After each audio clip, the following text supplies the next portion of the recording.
Stories. పల్లెల్లో ఉమ్మడి కుటుంబాలు, కట్టుబాట్లు, పెద్దల పెత్తనం బలంగా ఉన్న రోజులు. పార్వతమ్మ గారి ఇంటి ముంగిలి. పార్వతమ్మ అరుగు మీద కూర్చొని తమలపాకు వేసుకుంటూ ఉంటుంది.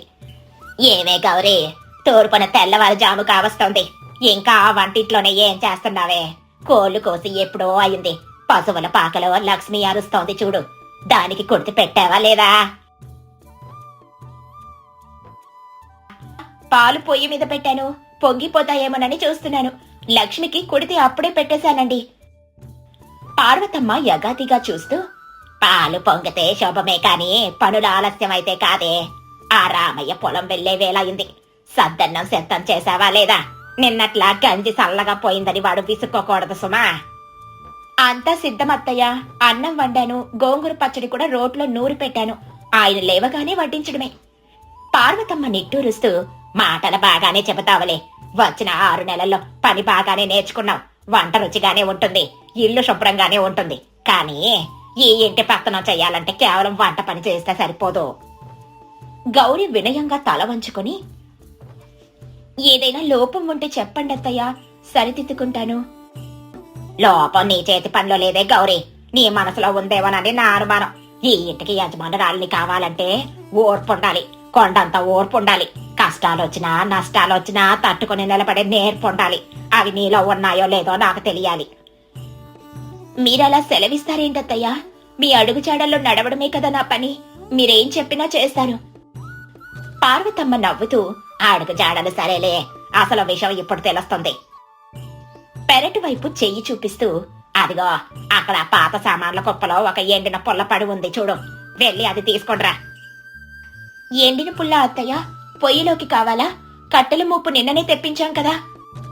ప్రశ్నలు ఎక్కువయ్యాయి గౌరీ, ముందు నువ్వు తీసుకొండ్రా. అది దేనికి పనికొస్తుందో నేను చెబుతాను. గౌరీ వెళ్లి పెరటి మూల ఉన్న ఒక ఎండిపోయిన మొక్క కాండం లాంటి పుల్లను తీసుకునొస్తుంది. దానికి ఆకులు లేవు, వేర్లు ఎండిపోయి ఒక కర్ర ముక్కలా ఉంది. ఇదిగోండి అత్తయ్య, ఇది పూర్తిగా ఎండిపోయింది. ఇది మామూలు పుల్ల కాదే గౌరీ, ఇది నీ భవిష్యత్తును నిర్ణయించే పరీక్ష. గౌరీ భయంగా, పరీక్ష? నాకేం అర్థం కావడం లేదత్తయ్య. అవును, ఈ రోజటి నుండి ఈ ఎండిన మొక్క బాధ్యత నీదే. దీన్ని నువ్వు బతికించాలి. దీనికి మళ్ళీ ఆకులొచ్చి పువ్వులు పూయాలి. ఎప్పుడైతే ఇది చిగురొస్తుందో అప్పుడే ఈ ఇంటి బీరువా తాళాలు నీ నడుముకొస్తాయి. అప్పటి వరకు నువ్వు నా మాటకు కట్టుబడి ఉండాల్సిందే. లేదంటే నా తదనంతరం కూడా ఈ ఇంటి పెత్తనం నీకు రాదు. ఏమంటావు? అత్తయ్య, ఇది ధర్మమేనా? ఇది పూర్తిగా ఎండిపోయింది కదా. ప్రాణం లేని కట్టెకి నీళ్లు పోస్తే ప్రాణం ఎలా వస్తుంది? ఇది అసాధ్యం కదా. పార్వతమ్మ కఠినంగా, అసాధ్యాన్ని సుసాధ్యం చేయడమే ఇంటి యజమానురాలి లక్షణం. సంసారం అన్నాక ఎన్నో ఎండిపోయిన బంధాలుంటాయి. వాటన్నిటినీ ప్రేమతో చిగిరింపజేయాలి. కుదరదు అనుకుంటే ఆ పుల్లను ఇప్పుడే పొయ్యిలో పెట్టి నీళ్లు కాచుకో. కాని దాంతో పాటే నీ ఆశలు కూడా ఆవిరైపోతాయి. నీకు ఓర్పుందా లేదా? గౌరీ కొద్దిసేపు మౌనంగా ఉంది. మొక్క వైపు అత్తగారి వైపు చూసి దీర్ఘంగా ఊపిరి తీసుకొని, మీ మాట నాకు వేదం లాంటిదత్తయ్య. ప్రయత్నం చేయడం నా ధర్మం, ఫలితం దైవాధీనం. దీన్ని బతికించడానికి నా ప్రాణం పెడతాను. మాటలు కాదు, చేతల్లో చూపించు. వెళ్ళు, పని చూసుకో. గౌరీ మట్టిని పారతో తవ్వి మెత్తగా చేస్తుంది. పక్కింటి రంగమ్మ, ఏమే గౌరీ, పొద్దున్న ఎండిన కట్టె పట్టుకొని ఏం చేస్తున్నావే? అత్తగారు పొయ్యి వెలిగించమంటే పెరట్లో నాటుతున్నావేమిటి? నీకేమైనా మతి చలించిందా? లేదు పిన్ని గారు, ఇది అత్తయ్య గారు ఇచ్చిన మొక్క. దీన్ని బతికించమని చెప్పారు. ఓసిని ఎర్రి మొహమా, ఆ పార్వతమ్మకి చాదస్తం ముదిరిందనుకుంటే నీకు అమాయకత్వం ముదిరిందే. అది మొక్క, చూస్తేనే తెలుస్తుంది కదా ఏనాడో చచ్చిపోయిన మోడని. దానికి నువ్వు గంగాగలం పోసినా బతకదు, పాలతో కడిగినా చిగురించదు. ఊరికి ఎందుకు కష్టపడతావు? పీకి పారై. పెద్దవారు చెప్పిన పనిలో ఏదో ఒక పరమార్థం ఉంటుంది కదా పిన్ని గారు. మన ధర్మం మనం చెయ్యాలి కదా. అమ్మో, నీతులు బాగానే ఉన్నాయిలే. నీ ఓపిక తల్లి. ఆ రాయికైనా చెమట పడుతుంది గాని ఆ పుల్లకి ఆకు రాదు. ఊరంతా నిన్ను చూసి నవ్వుకుంటున్నారు తెలుసా. పార్వతమ్మ కోడలు ఎండిన గట్టికి నీళ్లు పోసి పండగ చేస్తుందని నీ అత్తగారు నిన్ను పని మనుషుల వాడుకోవడానికి వేసిన ఎత్తుగడ ఇది. నీకు అర్థం కావట్లేదు. పిన్ని గారు, మా అత్తగారి గురించి అలా అనకండి. వారు నాకు తల్లి లాంటి వారు. నవ్వే వాళ్ళని నవ్వనివ్వండి. నా నమ్మకం నాది. సరేలే నీ కర్మ. ఆ పార్వతమ్మ నిన్న ఆడుకుంటోంది. రేపు నడుము నొప్పొచ్చి మంచం ఎక్కితే అప్పుడు తెలుస్తుంది. విసుక్కుంటూ గొనుక్కుంటూ వెళ్లిపోతుంది. గౌరి రంగమ్మ వెళ్ళాక మొక్క వైపు చూసి, వనదేవత, నన్ను నలుగురిలో చులకన చేయకే. నా అత్తగారి మాట నిలబెట్టు. ఈ మోడికి ప్రాణం పోయి తల్లి, నా ఓర్పుని పరీక్షించుకో. కొన్ని వారాల తర్వాత ఎండలు మండిపోతున్నాయి. సాయంకాలం సమయం గౌరీ బిందెతో నీళ్లు మోసుకొనొస్తుంది. ఏవే గౌరీ, బావిలో నీళ్లు అడుగుంటాయి. ఉన్న కాస్త నీళ్లు పొదుపుగా వాడుకో. ఆ మొక్కకి పోసి నీళ్లు దండక చెయ్యకో. మనం తాగడానికే నీళ్లు లేవు. అలాగేనత్తయ్య, మనకి సరిపడా నీళ్లు పట్టుకున్నాను. నెల రోజులు దాటింది. ఆ మొక్కకి ప్రాణముంటే ఈ పాటికి తెలిసేది. ఇంకా మొండి పట్టుదల ఎందుకే, పీకి పారేయ్. వద్దత్తయ్య, వర్షాలు పడితే అదే బతుకుతుంది. ఇంకొన్నాళ్లు చూస్తాను. రాత్రి సమయం అందరూ నిద్రపోయాక గౌరీ తన గదిలో ఉన్న చెంబులో నీళ్లు తీసుకుని పెరట్లోకొస్తుంది. గౌరీ మొక్క దగ్గర కూర్చొని తన చెంబులోని నీళ్లను మొక్కకు పోస్తూ, మొక్కగారు, ఈరోజు ఎండ చాలా ఎక్కువగా ఉంది కదూ, దాహం వేస్తుందా? అత్తయ్య గారు తిడతారని భయపడకు. ఇదిగో, నేను తాగాల్సిన నీళ్లు నీకు తెచ్చాను. నువ్వు బ్రతకాలి. నువ్వు చిగురిస్తే మా ఇంట్లో సంతోషం చిగురిస్తుంది. గౌరీ నీళ్లు పోసి, గౌరీ తనలో తాను, ఓర్పంటే కేవలం వేచి ఉండడం కాదు, కష్టంలో కూడా నమ్మకాన్ని వదలకపోవడం అని నాన్న చెప్పేవారు. ఆ మాటే నన్ను నడిపిస్తోంది. మరో నెల గడిచింది. ఉదయం గౌరీ బియ్యం కడిగిన నీళ్లు తీసుకొనొస్తుంది. ఆమె ముఖంలో అలసటున్నా కళ్లల్లో ఆశ ఉంది. అన్యమనస్కారంగా నీళ్లు పోయబోతూ ఉండగా, అమ్మో! గిన్నె కింద పెట్టి వంగి చూస్తుంది. ఎండిన కాండం మీద ఒక చిన్న ఆకుపచ్చని మొలక సూది మొనంత పరిమాణంలో కనిపిస్తోంది. గౌరీ సంతోషంతో ఉక్కిరిబిక్కిరవుతూ మాట తడబడుతూ, చిగిరించింది, నిజంగానే చిగిరించింది. అమ్మయ్య, నా తపస్సు ఫలించింది. ప్రాణం లేదనుకున్న పుల్లలో ప్రాణం కదిలింది. గౌరీ తనలో తాను గుసగుసగా, ఇప్పుడే అత్తయ్య గారికి చెప్పకూడదు. ఇంకొంచెం పెద్దగా అవ్వనివ్వు.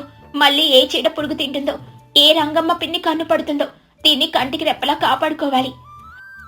మరో 2 నెలల తర్వాత మొక్క ఇప్పుడు ఏపుగా పెరిగి వింతైన ఆకులతో, చిన్న చిన్న ఊదా రంగు పువ్వులతో కలకలలాడుతూ ఉంటుంది.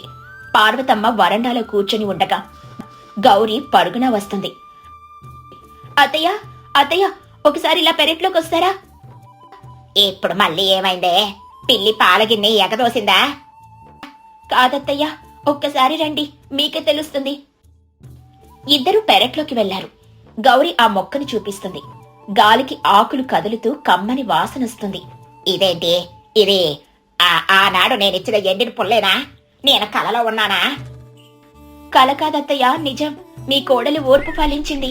చూడండి ఎంత బాగా పెరిగిందో, పూలు కూడా పూసింది. పార్వతమ్మ మొక్కను దగ్గరగా పరిశీలిస్తూ, భలే వింతగా ఉందే. ఆకులు వెండి చారలతో మెరుస్తున్నాయి. వాసన కూడా ఏదో గుమగుమలాడుతోంది. మన ఊర్లో ఇలాంటి మొక్క నేనెప్పుడూ చూడనేలేదు. అసలు ఇది ఏం మొక్క? అదే సమయానికి వీధిలో నుండి వెంకయ్య వైద్యులు గారు వస్తున్నారనే మాట వినిపిస్తుంది. పార్వతమ్మ గబగబా వీధి వైపు వెళ్తుంది. పార్వతమ్మ గట్టిగా, అయ్యా వెంకయ్య గారు, వైద్యులు గారు, కాస్త ఇలా రండి. ఏంటమ్మా పార్వతమ్మ, ఎవరన్నా మంచం పట్టారా ఏంటి? అంత కంగారుగా పిలుస్తున్నావు? మంచం పట్టడం కాదు గాని, మా పెరట్లో ఒక వింత మొక్క మొలిచింది. మా కోడలు పెంచిందిలే. అదేంటో మాకు అర్థం కావడం లేదు. కాస్త చూసి చెప్పండి. వెంకయ్య గారు పెరట్లోకి వెళ్లి మొక్కను చూస్తారు. చూడగానే కళ్ళల్లో ఆనందం, ఆశ్చర్యం. అద్భుతం, మహా అద్భుతం! పార్వతమ్మ, నీ ఇంట్లో సాక్షాత్తు ధన్వంతరి అడుగు పెట్టాడు. ఏమంటున్నారు వెంకయ్య గారు? అంత గొప్పదా ఇది? ఇది సామాన్యమైన మొక్క కాదు తల్లి. దీన్ని పురాణాల్లో అమృతవల్లి లేదా సంజీవిని జాతి మొక్క అంటారు. ఇది దట్టమైన అడవుల్లో, కొండల్లో తప్ప ఎక్కడా దొరకదు. దీని ఆకు రసం తగిలితే మొండి జ్వరాలు, కీళ్ల నొప్పులు, వాత రోగాలు మాయమైపోతాయి. ఇది ఎండిపోయినా సరే ఏళ్ల తరబడి తనలో ప్రాణం దాచుకుని ఉంటుంది. గౌరీ ఆశ్చర్యంగా, నిజమా అయ్యగారు? నిజం తల్లి. కానీ దీన్ని మళ్ళీ బ్రతికించాలంటే సామాన్యుల వల్ల కాదు. తల్లి ప్రేమ లాంటి స్వచ్ఛమైన నీళ్లు, అపారమైన ఓర్పు, పట్టుదల ఉన్నవారే దీన్ని పెంచగలరు. ఏమాత్రం అశ్రద్ధ చేసినా, కోపగించుకున్నా ఇది బతకదు. అమ్మాయి గౌరీ, నీ చేతి చలువ, నీ మనసు స్వచ్ఛత చాలా గొప్పవి. ఈ మొక్క గాలి తగిలితే చాలు, మీ ఇంట్లో రోగాలుండవు. పార్వతమ్మ, నీ కోడలు సామాన్యురాలు కాదు, దేవత. పార్వతమ్మ గౌరీ వైపు కొత్త గౌరవంతో చూస్తూ మాట రాక నిలబడిపోతుంది. గోడ మీద నుండి ఇదంతా చూస్తున్న రంగమ్మ నోట మాట రాక అసూయ ఆశ్చర్యంతో అలాగే ఉండిపోతుంది. సాయంకాలం దీపాలు పెట్టే సమయం. పార్వతమ్మ మౌనంగా ఆలోచిస్తూ ఉంటుంది. గౌరీ నెమ్మదిగా, అత్తయ్య లోపలికెళ్దామా? గౌరీ, నన్ను క్షమించు తల్లి. అయ్యో, అదేం మాట అత్తయ్య, పెద్దవారు మీరు, కాళ్ళ మీద పడనీయకండి, అది నాకు పాపం. అది కాదే గౌరీ, నేను నీకు ఒక ఎండిన పుల్లనిచ్చి అసాధ్యమైన పని చెప్పి నిన్ను ఇబ్బంది పెట్టాను. నా ఉద్దేశం నిన్ను ఓడించాలని కాదు, నీలో ఎంత పట్టుదలుందో చూడాలని మాత్రమే. కానీ నువ్వు నా అంచనాలకు మించిపోయావు. ఇదంతా మీ ఆశీర్వాదం, ఆ దేవుడి దయ అత్తయ్య, నా గొప్పతనం ఏమీ లేదు. పార్వతమ్మ నవ్వుతూ, వినయం కూడా ఆభరణమే. ఆడదానికి అందం కన్నా తెలివి కన్నా ఓర్పు నేర్పు ముఖ్యమని మా అమ్మ చెప్పేది. సంసారం అన్నాక కష్టాలొస్తాయి, నష్టాలొస్తాయి, అన్నీ ఎండిపోయిన మొక్కల్లాగే కనిపిస్తాయి. కాని వాటిని నీ ఓర్పుతో ప్రేమతో మళ్ళీ చిగురింపజేయగలవని నువ్వు నిరూపించావు తల్లి. ఈ ఇంటిని నడిపించే శక్తి నాకంటే నీకే ఎక్కువగా ఉంది. పార్వతమ్మ తన నడుముకున్న తాళాల గుత్తిని తీసి, ఇదిగో ఈ ఇంటి బాధ్యత ఇక నీదే. బీరువా తాళాలు, ధాన్యం గది తాళాలు అన్నీ ఎందులో ఉన్నాయి. ఇకపై ఈ ఇంటికి నువ్వే యజమానురాలివి. నేనిక హాయిగా రాముడి సేవ చేసుకుంటాను. అత్తయ్య, నాకు ఈ తాళాలొద్దు, మీ చేతిలోనే బాగుంటాయి. మీ అడుగు జాడల్లోనే నడుస్తాను, అంతే చాలు నాకు. పార్వతమ్మ పట్టుబట్టి, తీసుకో గౌరీ, ఇవి నీకు దక్కాల్సినవే. ఒక ఎండిన పుల్లను బతికించిన దానివి. రేపు ఈ ఇంటికి ఏ కష్టం వచ్చినా నిలబెట్టగలవు. ఆ నమ్మకం నాకు కలిగింది. ఇక మీదట రంగమ్మ లాంటి వాళ్ళు ఏమన్నా పట్టించుకోకు, నువ్వు గెలిచావు. గోడ మీద నుండి రంగమ్మ గొంతు వినిపిస్తుంది. రంగమ్మ సిగ్గుపడుతూ, అవునమ్మ పార్వతమ్మ, నీ కోడలు మట్టిని ముట్టుకుంటే బంగారం చేసే మహాలక్ష్మి, నన్ను క్షమించండి గౌరీ. గౌరీ నవ్వుతూ అత్తగారి కాళ్లకు నమస్కరిస్తుంది. ఈ కథలోని నీతేంటంటే, సమస్య ఎంత కష్టమైనదైనా, పరిస్థితి ఎంత దారుణంగా ఉన్నా ఓర్పు పట్టుదల ఉంటే అసాధ్యాన్ని కూడా సుసాధ్యం చేయొచ్చు. ఓర్పు చేదుగా ఉన్నా దాని ఫలం తీయగా ఉంటుంది. అనగనగా ఒక అందమైన పల్లెటూరు.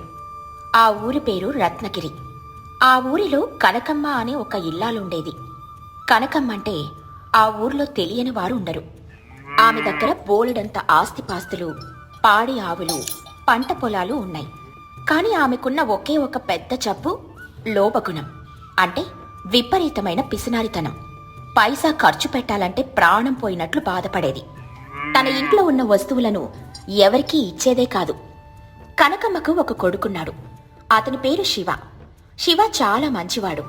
10 మందికి సహాయం చేసే గుణమున్నవాడు. శివకు పెళ్ళయ్యి ఆ కోడలి పేరు సుమతి. సుమతి తెలివైనది, వివేకవంతురాలు. అత్తగారి మనసు మార్చి ఆ పిసినారితనాన్ని ఎలాగైనా పోగొట్టాలని ఆమె నిశ్చయించుకుంది. సుమతి పెళ్లి చేసుకుని అత్తగారి ఇంట్లో అడుగుపెట్టిన మొదటి రోజు నుండే కనకమ్మ తన ప్రతాపం చూపించడం మొదలుపెట్టింది. చూడు సుమతి, ఈ ఇంటికి నువ్వు పెద్ద కోడలివి. ఈ ఇంటి పద్ధతులు నువ్వు తెలుసుకోవాలి. మన ఇంట్లో ఏ వస్తువు కూడా వృధా కాకూడదు. వంట చేసేటప్పుడు బియ్యం కొలిచి మాత్రమే పోయాలి. కూరల్లో నూనె చుక్కలు మాత్రమే లెక్క పెట్టి వేయాలి. పొయ్యిలో కట్టెలు కూడా పొదుపుగా వాడాలి. ఈ రామయ్యున్నాడే, వీడు దొంగ వెధవ. కాస్త ఎక్కువ పెడితే చాలు అన్నమంతా తినేస్తాడు. వాడి కంచంలో అన్నం కంటే గంజి ఎక్కువ ఉండేలా చూడు. అత్తయ్య గారు, మీరు చెప్పినట్లే చేస్తాను. పొదుపు చేయడం మంచిదే కదా, కాని పని చేసేవారికి కడుపు నిండా పెట్టకపోతే పాపం తగులుతుంది కదా. పాపం గీపం ఏమీ లేదు. పొదుపు కాదు సుమతి, ఇది మన ఇంటి సాంప్రదాయం. పక్కింటి వాళ్ళు వచ్చి ఉప్పు అడిగినా పప్పు అడిగినా లేదని చెప్పాలి. మన దగ్గర ఉన్నది మనకే సరిపోదు, ఇక ఇతరులకు ఎలా ఇస్తాం? చివరికి నా స్నేహితురాలు వెంకమ్మ వచ్చినా సరే మజ్జిగలో నీళ్లు కలిపి ఇవ్వు, అప్పుడు మళ్ళీ రాదు. సుమతి మనసులో నవ్వుకుంది. అత్తగారి లోభత్వాన్ని ఎలాగైనా వదిలించాలని అనుకుంది. శివ తన భార్యతో మెల్లగా అన్నాడు, సుమతి, మా అమ్మ స్వభావం నీకు తెలుసు కదా, కొంచెం జాగ్రత్తగా ఉండు.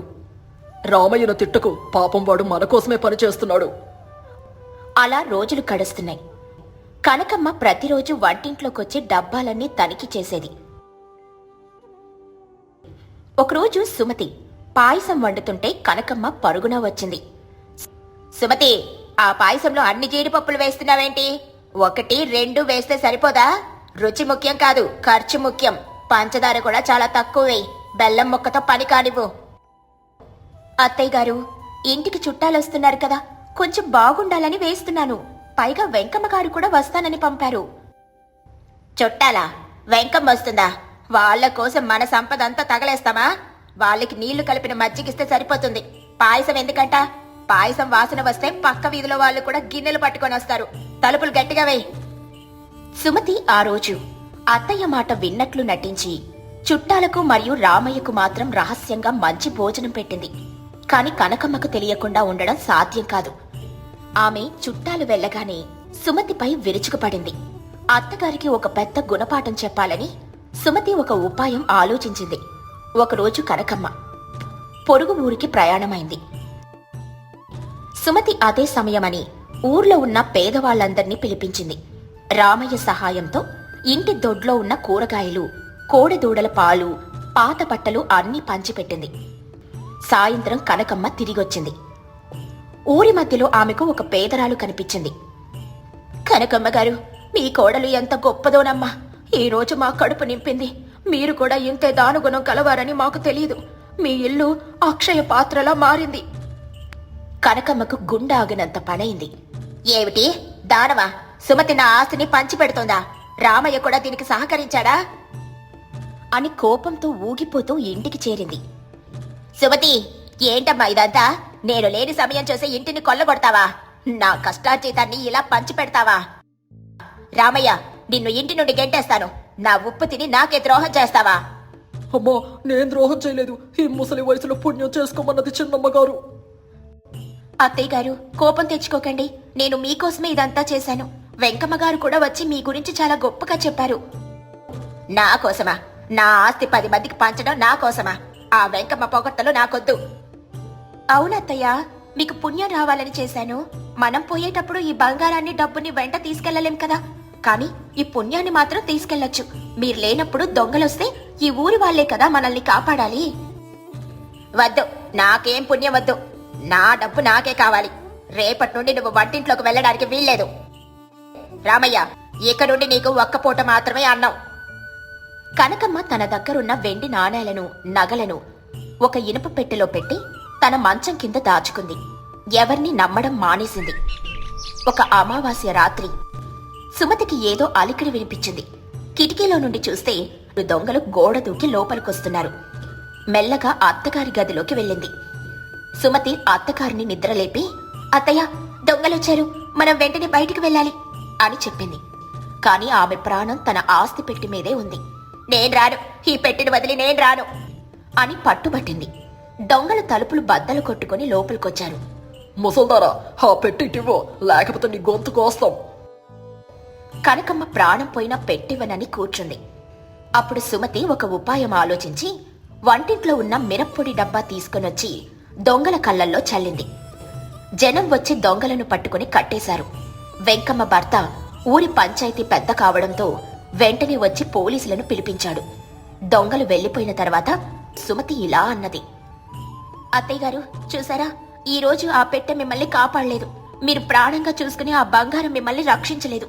మిమ్మల్ని కాపాడింది మీ కొడుకు ధైర్యం, రామయ్య కర్ర తెప్పలు, మన ఊరి జనం చూపించిన అభిమానం.